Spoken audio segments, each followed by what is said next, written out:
Ia bukan setakat merosakkan rumah, tapi ia melumpuhkan seluruh sumber pendapatan.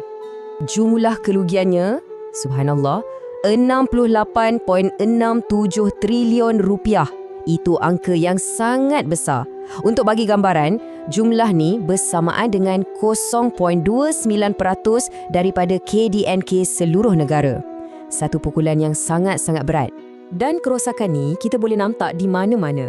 Dari segi pertanian, bayangkan 27,000 hektar sawah padi habis ditenggelami air. Nelayan pula hilang bot dan kolam ternakan. Dari segi infrastruktur, hampir 187,000 rumah rosak atau musnah sama sekali. Jalan raya, jambatan, banyak yang hanyut, terus putus hubungan. Graf ni tunjukkan satu perbandingan yang menarik kan?